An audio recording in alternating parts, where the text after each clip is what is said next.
Welcome to the next version of Trailblazers at our beautiful Rhode Island Providence hub. Trailblazers, as most of you know, is about individuals who are making significant impact in the organizations they work, in the communities they live, as well as in the industries they represent. Today I have one of my friends, Dr. Meghan Hughes, the president of the Community College of Rhode Island.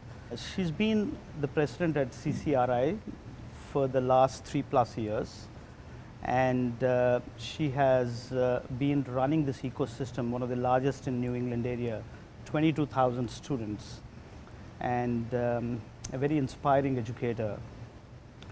Last year, CCRI had one of the record graduation rates in an ecosystem where the graduation rates are much lower. Community colleges have much lower graduation rates. You know, I find it very inspiring because after teaching at Tufts, a graduation at Yale and a PhD at the New York University, she's decided to come and serve a community college ecosystem. So thank you so much, Meghan, for joining us today in our version of Trailblazers. Thank you. Every time I meet you, what makes me learn so much from this, from speaking to you, is about the extraordinary opportunity community colleges have in this country. I'm actually told 50% of the students in the US actually go to community colleges. And the graduation rates are much lower because, you know, students leave, they come from underserved communities in our society. They're kind of doing this part-time. What gives you the confidence that, and what gives you the conviction that they could actually be the future of talent in a digital age we are all living in? Thank you for the question. And I first just want to take a minute to take us both back to the first time we were in a room together, which is just about 2 years ago. And for some of your listeners, you know, we have these moments in our lives, whether it's our professional lives or our personal lives, that you just remember, and you remember them in a really detailed fashion. So if I can set that scene, it was at our State House here in Rhode Island. It was a summer day. It was incredibly hot inside the State House, so all the windows were up. And there were a whole lot of academic leaders from around the state and a whole lot of employers and a big part of your team. And you were coming here to ask yourselves, is this where you're gonna put your next flag down, and are you gonna join this community? And what I remember as then a relatively new president, you know, we were at the very early stage of just a full-scale redesign, and we had to decide where to put our resources. And that included actually my time and my resources. And you stood up after being introduced, and I can honestly say I knew within 2 minutes that our values were aligned and that your vision for how to think about talent, it's just perfectly wedded to our community college and to community colleges across the country. So I really do want to start by just sort of marking that moment and saying thank you. Thank you. Thank you so much for those kind words. So now to your question. Now, if it wasn't someone with your values and vision, that question, I think, is presented in a way that has some assumptions. And those assumptions really are about, can community college students really do this kind of work? Or are they just not sufficiently, you fill in the word, motivated, intelligent, talented, right? We hear those questions asked in a variety of ways. And the way I would get at answering the question is the following. Community college students and graduates can absolutely join the kind of a knowledge economy you and I are trying to create for them. And why do we know that? I would say our lamentable graduation rates and those across the country, the fault isn't theirs, it's ours. So as a designer and someone who thinks about design, historically community colleges were not designed to effectively serve the kind of student we serve today with some of the attributes you've named, right? Part-time, low income, first generation, balancing families, balancing jobs. And so when I came into our college, we had an embarrassing graduation rate, and it had been stagnant for the last 5 years. And that's true across the nation. Or so. Yeah, there are pockets of great news, But nationally, it's not a great number these days for a 2-year rate, and we were at a third of that number. So what I would share is, we're in the early stage, really, of a transformation, but what we've been able to do in 3 years is triple that graduation rate. So we've gone from being a third of the national average to this May, I predict we will go right by the national average and be 50% better, and we're just going to keep going. And so to answer the question, it would be, we had to be ready for the students we serve today. And that required a complete redesign, building a schedule that meets their needs, designing curriculum that actually meets their needs, and forming partnerships with employers like you all. So I think we're on the move. We have a ways to go, but I think our students are proof of what's possible if the opportunity is put in front of them. Awesome. So Meghan, we are getting into an age where higher education, which I personally, when I grew up, higher education was kind of the measure of how you get into jobs. We're getting into an age of digital where skills is going to be the real driver versus higher education. And continual learning, lifelong learning is almost going to become a virtue of the digital age. Do you think that's a sweet spot for community colleges, because you're going to get off this uphill task of doing higher education to get to a job, to really looking at skills? No, thank you for the question, and in a word, the answer is yes. And I think the reason for that is, acquiring the kind of, as you say, digital or technological skills, that's not a level playing field. So, Americans born into some privilege are always going to get a richer shot at the beginning. But that field is more level than others. And why is that so? You know this. Our brains are all more or less exactly the same. The difference is immaterial, right? So if you, as you are doing with this partnership, you give our students access to technology and the training and sort of the wraparound environment that comes with us, they can play just as well as students from more elite institutions. So I think it's a very opportunistic moment for us to sort of interrupt what is this. Absolutely, and any disruption we do in the community college infrastructure now is going to scale significantly in the age of digital, where I think skills will take precedence over higher education. And actually, I'm also hearing the lines between white and blue collar jobs are blurring. And we're calling it the new collar jobs in many ways. Exactly. So help me understand this. What about aspirations? How do you raise aspirations in community colleges? We're trying to experiment with you with this Digital Economy Aspirations Lab. Yes. And I personally believe most community college students need role models in their life. They don't find them in their families. They don't find them in the circles they actually grew up in. How do you raise aspirations for them to take up jobs of the future?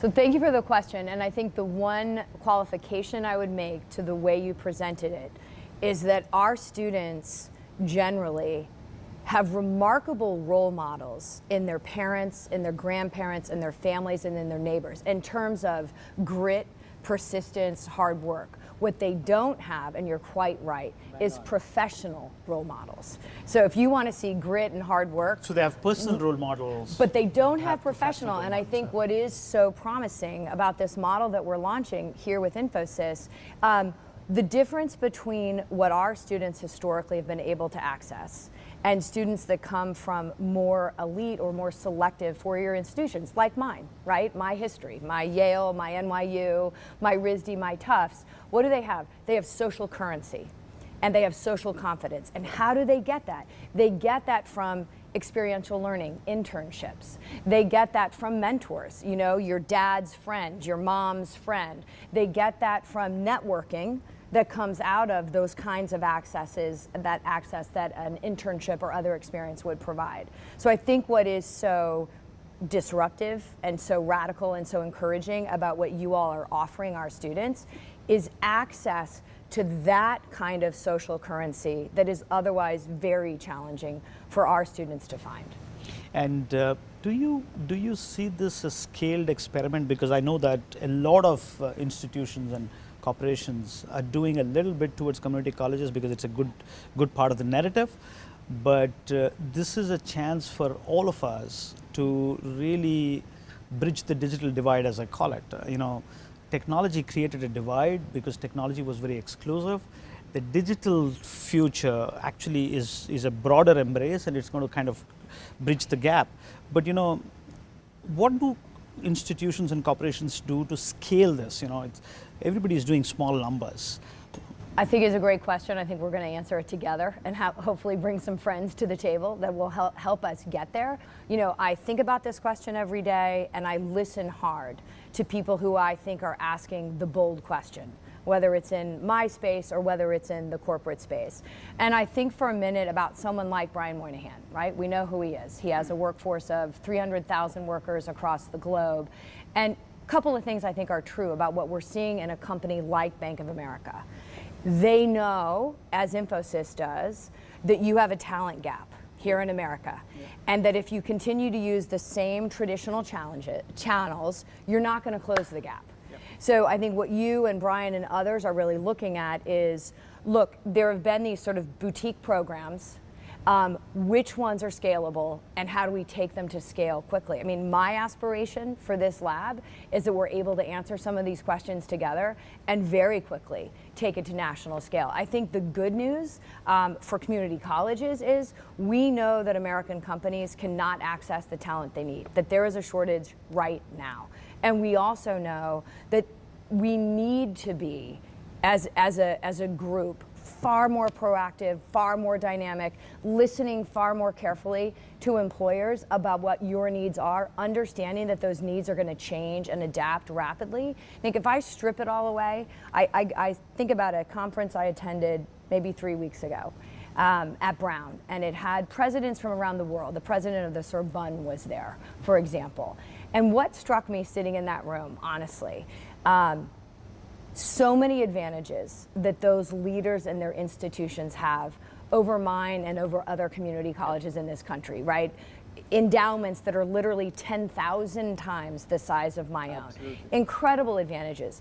I do think a strength of community colleges, we know who our client is, and those are our students. And when they walk through our door, they're very, very clear about what they're looking for. They know they're looking for incredible learning, and they're looking to get a better job for themselves than they've had before. And so I don't have any confusion about, I think the title of the conference was something like the role of higher education in the workforce space. I don't have any confusion about that. We need to deliver what our clients, who are our students, are asking for. And that is the kind of pathway you and I are talking about. Absolutely. And I think a task force which can bring institutions together in an ecosystem. I think the government has a role to play, the corporations have a role to play, community colleges have a role to play, but I think if they come together, I think it's going to be a wonderful way of really bridging that talent gap. I agree. And every time I see this problem on hand, I keep thinking new technologies and digital technologies take away jobs of the past, but they actually create significant jobs of the future. And we don't know how to fill them. And here we have this huge talent pool which is under-tapped. So help me understand this. How do you deal with the immense amount of resources the private colleges and actually now public colleges as well have? Mm-hmm. How do you deal with it? Do you think there is something which should change on the funding of how community colleges are done? Before I came to you this afternoon, we had a meeting with Senator Rhode, and he is our senior senator from Rhode Island, and he was talking to us about this very question. How do we as a country reimagine what our collective role as Americans is to create educational opportunity for all Americans, the same way that vision was of the GI Bill 50 or 60 years ago. I think it's the right question to be asking. I think we have to be thoughtful about how opportune this moment is from a federal perspective to really get some traction with that in Washington. I'm not sure we will see a significant amount of new dollars coming in through the federal government. What I can say is actually two things. One, you and I both know our governor. You know that she is epitomizes the idea of She's just awesome. Trailblazer. She's one of the best governors I know of. And she launched, as you know, a free tuition program for all Rhode Island high school graduates who enroll directly at our community college student. So she's an example of someone who said, I'm putting a stake in the ground. You know, the high school diploma that was good enough for her grandfather and my grandfather, it just isn't good enough anymore in this knowledge economy, right? New England, what we actually need to produce. So she put her resources behind that, and what I can say with ease, that tripling of the graduation rate, we've brought a lot of elements to bear to create that kind of rapid performance improvement. We would not have tripled without the launch of her Rhode Island Promise. So, you know, she is actively going around the country trying to get other states on board. I do think it's a moment where states can take the lead right now and think about the question you're asking. You know, what is ours as taxpayers to contribute to this next generation in order to create a strong economy? I think that's sort of my first reflection. The second one, though, would be this, and I will use Yale as an example, right? I will sort of use my own history. The current cost of being a Yale undergrad is 13 times the cost of being a community college student at our state and our college. And there are a lot of reasons why that's true, and we can all imagine what those reasons are. I think the good news for us as Rhode Islanders, thinking about the community college, what our students can do with a relatively small investment is extraordinary. And you know this from the Indian model. I think people imagine, who don't really know our students, they imagine that the scope of the challenge is so intense and so vast that you can't actually take it on, but it's just not true. You know, for our students, a $500 annual book scholarship means they stay in that class, they do beautifully in that class, they get their degree, and they're on their way. So I have enormous optimism about what we can do with just a little bit more money, and I think we're gonna get there. So let me ask you one last question, and you know, you're such an inspiring educator. Of all the college presidents I meet, you're one of the few who makes me thinking every time I come and see you. What's the tipping point on this where you think the community colleges will dominate the talent model for large enterprises? So let me answer it this way. I sat with maybe 12 presidents earlier this morning. I was the only two-year representative in that space. I think a key contributor to that tipping point is cost. Right? I heard a president of a private school say that if the costs of educating a student at his college increase at the rate it has been increasing over the last 5 years, that will be a $90,000 buy for a family to send. We can't do that. It's unsustainable. And he was acknowledging we are on a path to destruction. So I think the tipping point is already starting to happen. When you have families, including middle-class families, saying, I'm doing the math, and I can't figure out how we make this investment at this price point pay off for our family, so you're gonna get your start at a community college. What would I actually like to see? I want to see community colleges lead this disruption. Absolutely. I think we're ripe to do it. You know, I don't think we have what would I call similar hang-ups with compressed courses, shorter time to degree, just thinking in new ways that I think four-year schools with perhaps a longer, more prestigious history will have more trouble disrupting. So I think we can lead the way. I actually do, though, think 4 years are going to have to come along in this conversation to think about it if we're going to get where we need to go as a country. So Meghan, thank you so much. You know, this is indeed an opportune time for community colleges to be the mainstream talent pool for a digital age. There is an inflection of skills versus higher education, blurring lines between blue collar and white collar jobs, the significant opportunity related to scaling a large talent pool. I think this is amazing, and thank you so much for the partnership. I'm really looking forward to working with you on actually setting some new standards, actually hoping to get to the tipping point very soon. Thank you again. You're welcome. Thank you, Ravi. Looking forward to it. Thank you.